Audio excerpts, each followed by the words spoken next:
Ular yang mereka lihat adalah bentukannya itu hitam pekat. Jadi kayak mungkin salah lihat atau gara-gara faktor ya salah lihat aja gitu kan.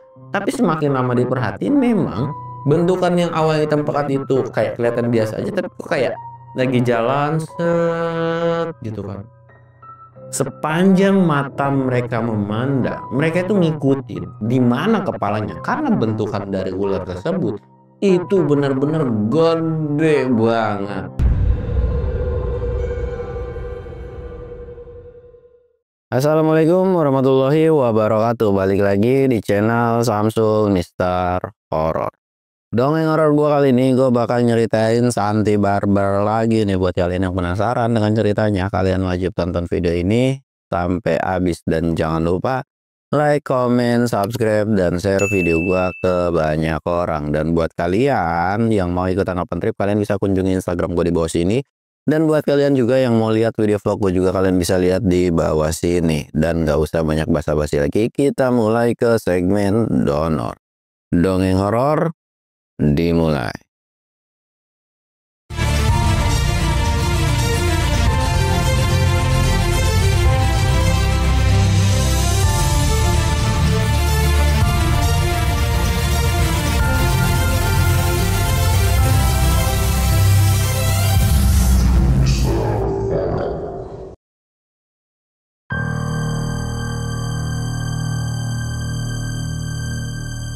Oke, jadi sebelum masuk ke ceritanya, kita ritual kayak biasa.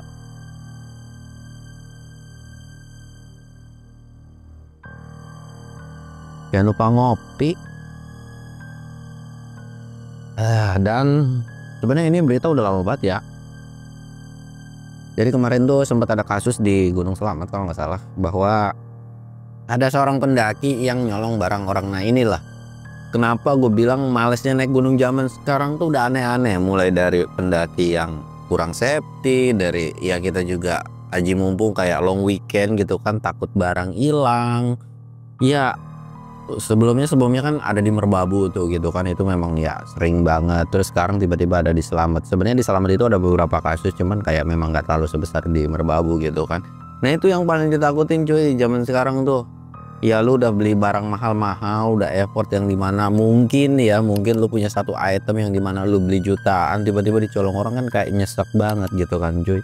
Ya buat kalian para pendaki nih, buat oknum-oknum yang memang suka memanfaatkan situasi seperti itu, janganlah kalian ambil barang orang tersebut gitu kan. Maksudnya iya susah juga sih, tapi kalau ketahuan sama gua apalagi di depan muka gua, buat tumbuk sih mukanya, tumpah kalau gua kalau ngelihat dengan aslinya ya diadili langsung di situ aja gitu kalau memang ketahuan kan. Tapi kalau nggak ketahuan juga bingung, tapi bakal gua kejar sih orangnya gitu.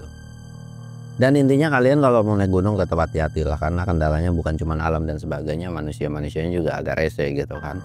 Dan oke, bakal kita lanjut ke Budi dan Yudi, dimana mereka ini kan bocah-bocah PA, dua santri barbar yang dimana nggak kenal namanya takut perdemitan, terutama si Budi gitu kan. Akhirnya mereka memutuskan untuk mau melakukan sebuah ziarah ke salah satu tempat yang dimana tempat itu memang harus diakses dengan cara trekking atau naik gunung gitu kan.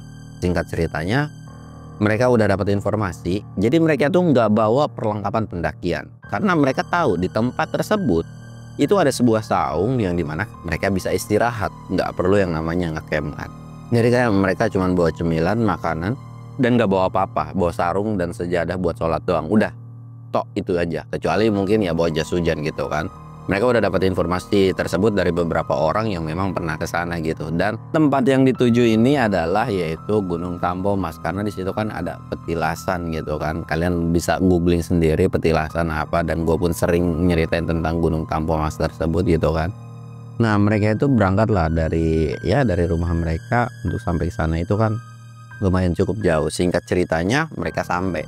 Nah ketika sampai di bawah ini kan mereka juga bingung gitu. Mereka tahu tata letaknya menurut informasi, dan mereka juga udah tanya-tanya bahwa kalau dari informasi yang mereka dapat adalah kalau udah sampai puncak ya turun ke bawah gitu.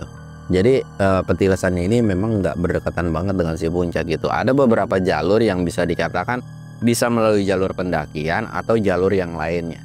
Nah, mereka ini melewati bukan jalur pendakian, tapi memang jalur yang bisa dikatakan merabas langsung ke petilasan tanpa harus melewati puncak dulu. Untuk jalur pendakian kan ada dua tuh yang udah diketahui atau orang banyak tahu gitu kan. Nah, kalau itu kan harus ke puncak dulu, terus baru melipir ke bawah turun gitu kan. Itu tuh beda coy. Jadi ini tuh jalur-jalur yang memang benar langsung rabas ke petilasannya. Akhirnya singkat cerita mereka sampailah di sebuah desa. Nah, ketika sampai di sebuah desa ini sempat nanya ke beberapa warga gitu kan. Nah, dianjurkanlah untuk ke salah satu orang yang bisa dikatakan mungkin sepuh atau ya bukan kuncen sih, tapi intinya sesepuh di situ gitu kan. Akhirnya nemu nyamperin ke salah satu sepuh itu dan udah diizinin juga, cuman dikasih nasihat jangan yang dimana hati-hati. Ya sempet sih Budi sama Yudi ini kayak nanya di atas ada orang atau enggak gitu kan, tapi kayak bilang nggak ada kok, nggak ada siapa-siapa seharusnya ya, karena si orang ini pun tidak bisa memastikan karena dia belum ke atas lagi gitu kan. Tapi harusnya di bulan-bulan ini atau di bulan-bulan yang memang bukan kayak bulan-bulan musim peziarah gitu kan, harusnya di atas itu kosong. Nah, setelah dapat info itu pun ya udahlah, nggak ada wejangan, larangan dan sebagainya gitu kan, karena memang tujuan mereka mau ziarah gitu. Singkat cerita, mereka itu mulai melakukan trekking di sekitaran setelah zuhur. Bisa dibilang ya agak sedikit siang, jam 1 jam 2-an gitu kan.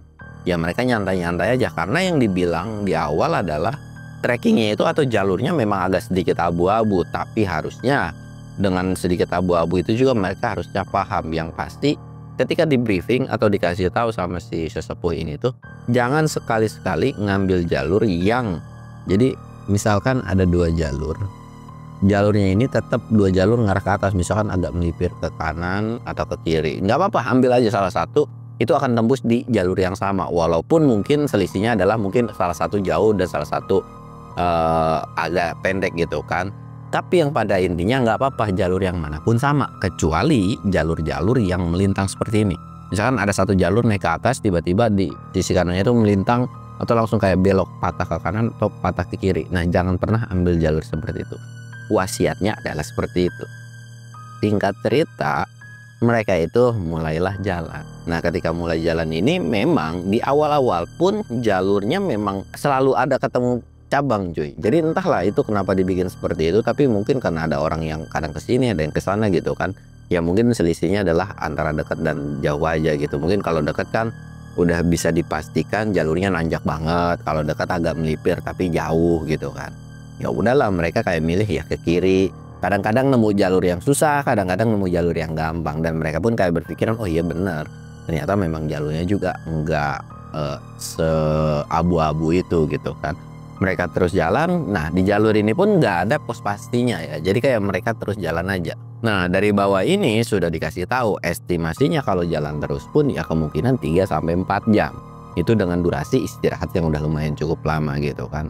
Ya kalau warga Akamsi sih mungkin 2 jam 1 jam juga udah nyampe coy, karena ya jangan disamain sama warga Akamsi, karena itu tuh estimasi ya orang-orang yang mau ziarah via jalur tersebut. Nah, untuk jalurnya sendiri kalian pasti akan nanya, bang jalur mana? Ya kalian cari tahu sendiri lah, gua nggak akan spill jalurnya gitu kan, takutnya nanti dipakai sama pendaki atau dari penonton gua mau coba-coba, ya itu sesuatu hal yang menyesatkan gitu kan, jadi nggak usah lah. Akhirnya mereka jalan, mungkin sekitaran udah 1 jam tuh mereka jalan. Mereka menikmati situasinya juga, wah seru banget gitu kan, benar-benar alam banget. Dan satu lagi, untuk Tamoma sendiri memang masih didominasi dengan yang namanya hewan pacet cuy. Karena memang gunung tersebut agak sedikit lain, agak sedikit lembab daripada gunung-gunung jalur-jalur gunung yang lainnya. Dan di beberapa jalur 2 itu juga kalau pas lagi musim penghujan atau setelah musim hujan mungkin kayak beberapa bulan itu, pacet itu masih ada cuy. Bahkan di kemarau pun masih ada, walaupun mungkin pacetnya kecil-kecil. Tapi ketika di musim penghujan atau ya suasana di situ agak sedikit lembab banget, itu pacetnya lumayan cukup gede. Di situ pun mereka istirahat kan, ketika udah 1 jam jalan ini mereka istirahat, dan tanpa disadar kayak Budi ini bilang, "Noh, disosot lu," dia bilang. "Baik-baik bener lagi jadi manusia pacet lu," gitu kan. "Apaan sih?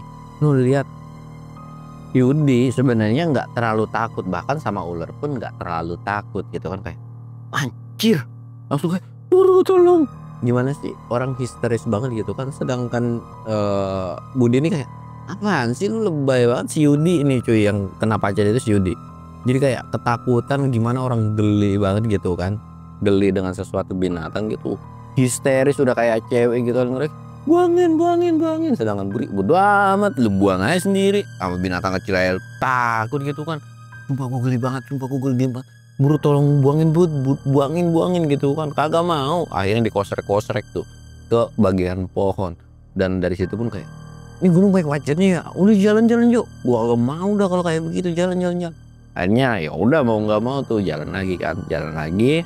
Singkatnya mereka udah mulai memasuki asar, dan ketika mulai asar ini pun mereka istirahat dan mereka tuh memutuskan untuk sholat dulu lah, karena kan untuk sampai ke tempat petilasannya juga belum pasti yang dimana takutnya mereka mepet gitu kan. Jadi karena ada waktu terus ada spot yang agak sedikit enak juga, ini mereka memutuskan untuk sholat lah dulu gitu. Nah ketika selesai sholat ini mereka nyantai dan apes lagi tuh kayak di badannya. Namanya pacet kan kita nggak pernah tahu ya, buat kalian yang sering naik gunung atau pernah merasakan masuk ke hutan yang di kawasannya itu banyak pacet kan, tiba-tiba bisa ada di badan gitu, yang nggak tahu gimana itu pacet ngerayapnya gitu, karena kita nggak pernah sadar kan. Akhirnya kayak ngerayap di badan gitu, kayak apaan sih nih, tiba-tiba wah pacet gitu. Dan anehnya yang selalu kena pacet adalah si Yudi, orang yang penakut, sedangkan si Budi sendiri kayak perasaan gue jalannya sama, gue lebih barbar dari lu tapi nggak ada yang nempel, kulit lu pahit kali, dia bilang darah lu juga kagak enak. Ya udah bagus deh kalau memang kulit gua pahit. Elah lu bukannya tolongin dah, buangin, agak mau lu kosrek lagi ya di pohon, dia bilang gitu kan. Ya elah sama teman sendiri begitu banget sih Bud, dia bilang. Bodoh amat, lagian takut banget sama yang namanya pacet, udah gede juga masih takut aja sama pacet. Bodoh amat dah, nyari pohon lagi, dikosrek-kosrekin lagi. Nah ketika lagi dikosrek-kosrekin ini, Yudi ini kayak ngelihat ke satu tempat yang dimana memang kan habitat dari ular itu sebetulnya di atas ketinggian beberapa meter di atas permukaan laut itu kan biasanya ular itu nggak ada. Kenapa kok kayak di gunung-gunung itu nggak pernah ada ular? Jadi kalian buat yang naik gunung di atas ketinggian 2000 itu udah paling aman, itu nggak bakalan ada yang namanya ular cuy. Jadi kalian nggak perlu takut. Nah tetapi anehnya adalah mereka juga nggak tahu pada saat mereka ngeres itu, selesai sholat itu mereka ada di ketinggian berapa. Jadi mereka nggak tahu, karena mungkin kalau di ketinggian 1000 masih ada gitu kan, atau 1000 lebih pun masih ada gitu kan. Kayak mikir.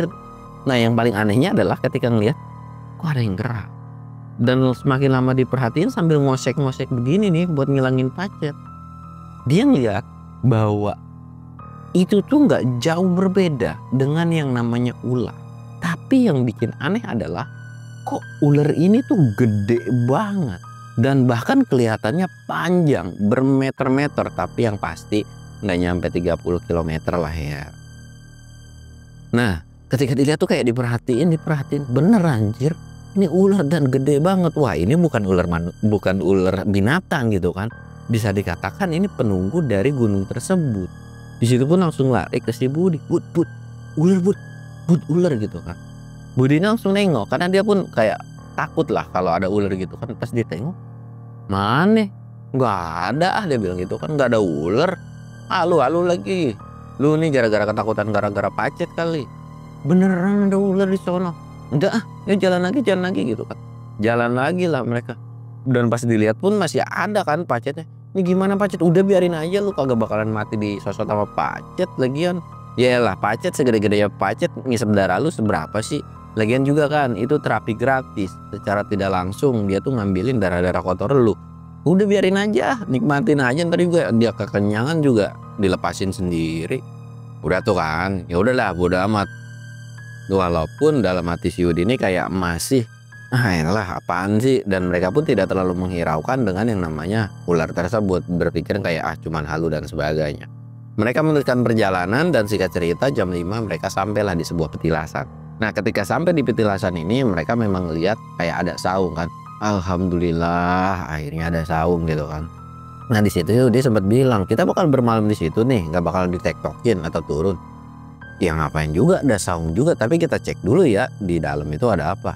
Ya udah dia bilang gitu kan. Tapi mereka nggak yang langsung masuk ke saung nih, atau bisa dibilang kayak masih santai aja di luar duduk nyantai. Yudi dengan PA-nya maksudnya kayak gue pengen ngecek lah, karena di situ tuh saungnya bisa dikatakan bukan cuma satu saung ya, ada beberapa saung, ada yang berbaris gitu dan ada beberapa lagi lah pada saat itu. Nah akhirnya kayak dicek lah sama dia ke salah satu saung. Ketika dicek, jadi saung itu tertutup, nggak yang biar terbuka ya, kayak ada hordengnya gitu, jadi dibukakan.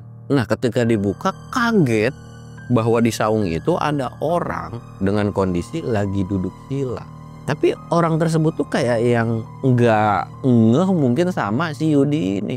Sedangkan Yudi kaget kan, anjir kok tiba-tiba ada orang gitu. Itu kan sebuah jumpscare, tapi kayak Yudi kan mungkin orang yang lagi sama gitu kan, lagi apa sih namanya, lagi ziarah juga atau lagi istirahat dengan kondisi duduk sila. Astagfirullahaladzim. Di situ pun kayak udah diperhatiin nih orangnya, emang bener manusia tuh pada saat itu yang dilihat atau menurut si Yudi. Udah kan, udah tuh balik lagi terus ngecek lagi. Nah di sebelah saung tersebut itu masih ada tempat dan dicek, oh kosong, aman nih. Ya udahlah, mereka akan di saung tersebut dan di situ pun Yudi kayak alhamdulillah ada temennya juga selain mereka berdua.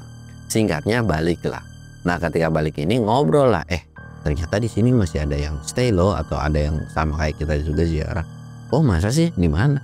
Tuh di saung yang itu, dia bilang di sebelah. Tadi gua ngeliat lagi duduk aja gitu kan. Oh ya udah biarin aja kita masing-masing aja. Terus ada yang kosong nggak? Ada tuh yang di sebelah gitu kan. Ya udah deh.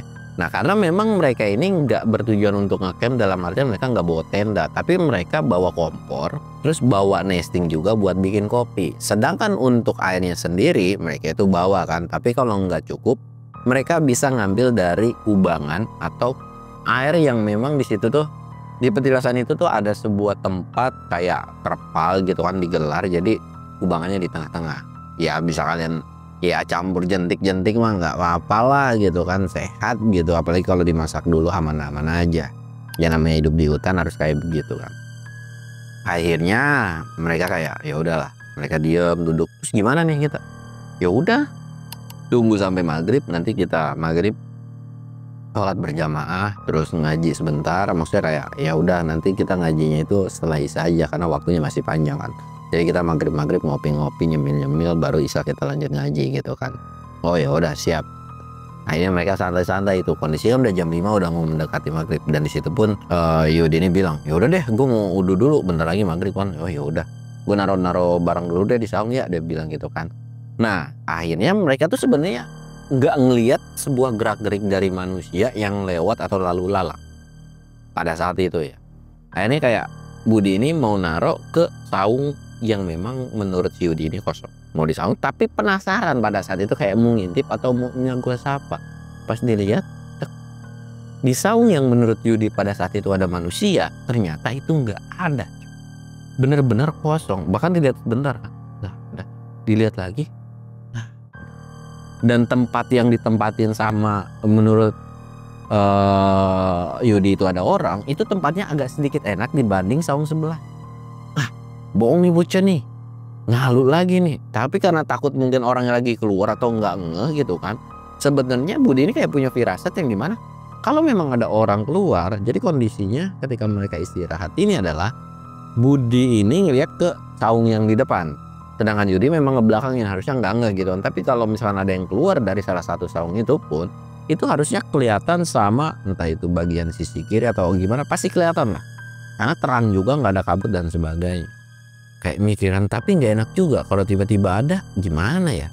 Ya udah deh di sebelah aja akhirnya, di sebelah. Nah di sebelah ini mereka ini nggak bawa matras, dan iya tempatnya emang beralaskan cuman tanah doang pada saat itu, dan ada beberapa bekas terpal kayak tikar-tikar yang udah usang, itu pun udah campur tanah kan.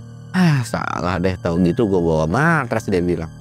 Tapi ya udahlah, gimana nanti aja, nanti gue coba cek. Akhirnya ngecek lah ke beberapa saung, karena lokasi beberapa saung pun memang sama, dan memang saung itu doang yang agak sedikit enak pada saat itu.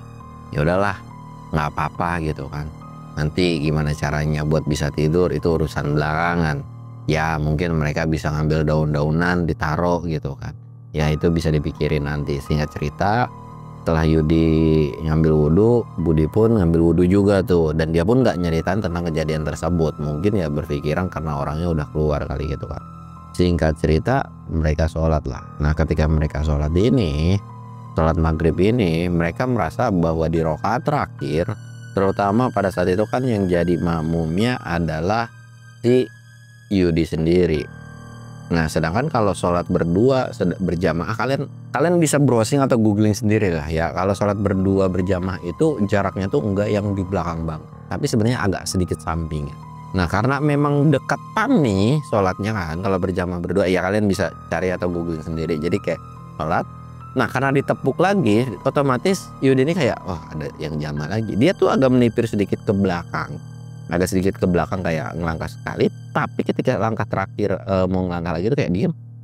Kok merasa yang awal sholatnya tuh khusyuk, merasa bahwa dia tuh nggak ada siapapun pada saat itu, dan kayak bodo amat dah, diem aja, lanjut lagi sholat. Dan ketika assalamualaikum terakhir, memang di belakang itu nggak ada siapa, kayak ngerasa heran dan bingung kan. Di situ pun kayak ya udahlah, mereka doa dan selesai doa pun akhirnya mereka kayak udah lu tunggu di sini ya, gue mau ngambil itu dulu tuh, mau ngambil apa yang namanya mau ngambil kompor sama kopi dan cemilan. Ya udah diambil lah kompor sama cemilan. Ngecek lagi lah di sebelah si Budi ini, ngecek masih kosong juga. Bodo amat dah, kalau memang nanti setelah gue ngaji juga kagak ada orang, gue bakalan stay di saung yang ini. Ya kalau ditegur atau gimana nggak apa-apa lah, mereka pindah gitu kan. Singkat cerita mereka ngopi-ngopi dan disitu pun buka obrolan lah, dan ditanya lah, lu yakin tadi di saung sebelah ada orang? Iya bener, emang apa? Dibilang gitu kan. Kok gue cek nggak ada dah. Walah nggak ada. Ya orangnya lagi keluar kali, lagi beli makan. Beli makan matamu, gimana ceritanya beli makan? Ini kan di atas gunung, lu gimana? Turun ke bawah aja itu paling telat ya 1 jam, terus naik lagi ya 2 jam. Iya kan kali aja, gua kan kagak tahu juga. Ya mungkin lagi jalan-jalan ke puncak atau gimana, kan kita nggak tahu juga urusan dia ngapain ke sini.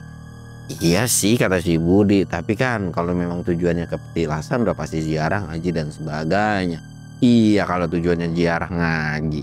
Kalau tujuannya yang aneh-aneh, Budi tuh kayak, weh nggak boleh sujon loh. Udah kan tujuan kita nggak ngomongin orang, tujuan kita ya udah ziarah aja. Ya udah, ya gua kan cuman kali aja. Ya tapi nggak gitu juga kali, lu berburuk sangka sama orang. Akhirnya mereka tuh ngopi-ngopi lah, habis santai-santai, dan mereka menikmati malam itu benar-benar malam yang menyenangkan karena nggak terlalu dingin lah Gunung Tampomas ya. Ya buat kalian-kalian yang terbiasa dengan suasana atau cuaca dingin di gunung-gunung kayak 2000 lebihan gitu kan, kayak gunung-gunung tinggi, Gunung Tampomas itu menurut gua pribadi pun nggak terlalu dingin lah. Nah akhirnya mereka selesai ngopi itu kayak ngobrol aja, enak ya gunung ini, besok sebelum balik kita ke puncak dulu kali ya. Boleh, kayaknya kelihatan tuh dari arah petilasan ke puncak itu kayaknya kelihatan gitu kan. Boleh, besok kita ke puncak dulu sekalian aja gitu kan.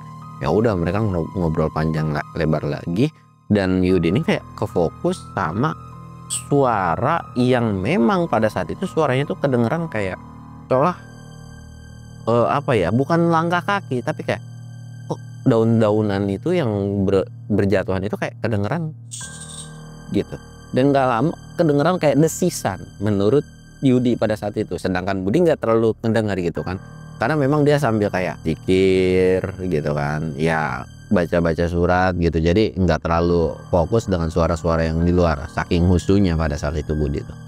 Nah di situ pun Yudi kayak anjing, Budi udah tahu nih gelagat nih bocah gitu kan, ini orang ngape gitu.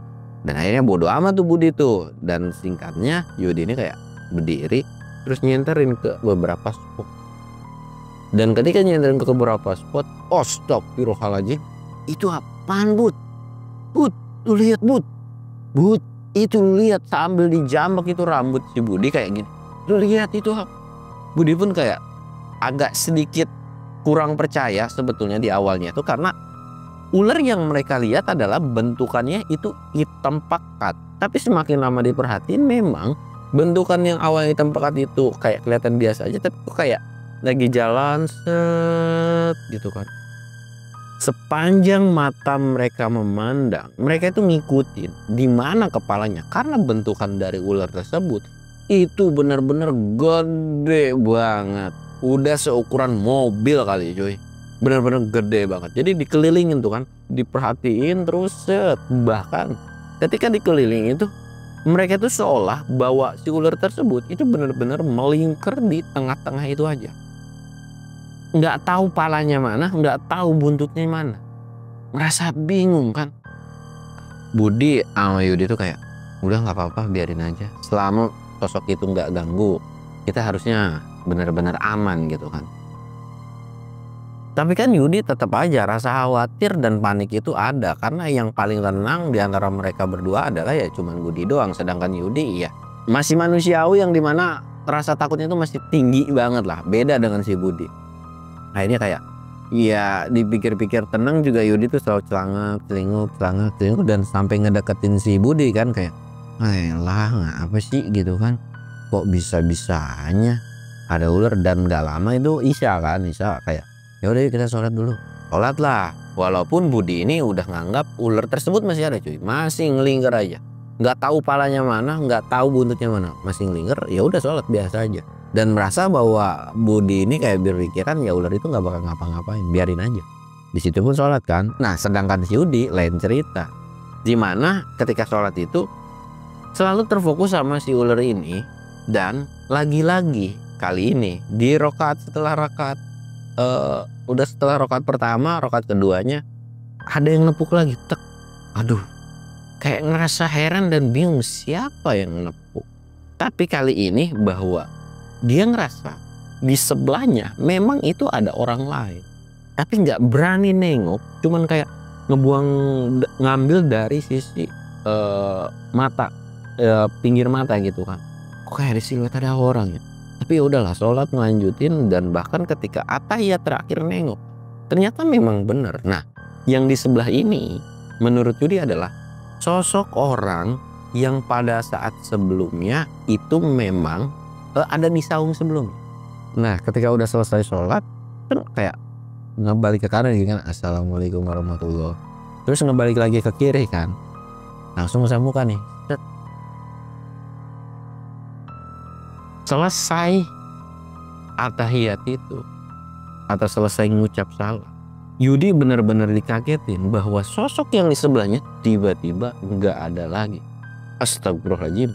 Dengan suara atau nada yang lumayan sedikit keras, Budi kayak nengok. Kenapa sih dari tadi kayaknya nggak tenang banget? Nggak apa-apa. Ya udah lanjutin. Tadinya lanjutin zikir, terus setelah doa itu kayak ya udah tuh selesai tuh mereka doakan. Diceritain lah bahwa sebelumnya ketika sholat berjamaah dia ngeliat satu sosok di sebelah, dan disitu pun kayak lu mah ada aja sih. Dan tanpa mereka sadar bahwa sosok ular itu pun tiba-tiba udah hilang gitu aja kan, udah nggak ada nih, udah nggak ada. Akhirnya mereka kayak udah yuk kita lanjutin tujuan kita, udah kita ngaji. Ya udah ya dia bilang, tapi jangan jauh-jauh ya, gue lumayan takut nih. Takut sama apaan sih lu orang Islam lagian. Mungkin takut apa yang ditakutin? Udah, selama tujuan kita bener, toh tujuan kita sini cuma ngaji gitu kan. Cuman iya menikmati sejarah yang sebelum-sebelumnya pendahulu kita. Udah, nggak ada tujuan aneh-aneh minta ABCD, kagak ada di otak gue minta-minta kayak begituan. Iya sih, tapi udah kagak ada tapi-tapian dah yuk. Udah balik lagi normal, nggak usah yang namanya punya pikiran aneh-aneh. Ya udah tuh, tinggal cerita mereka ngaji lah, ngaji tek.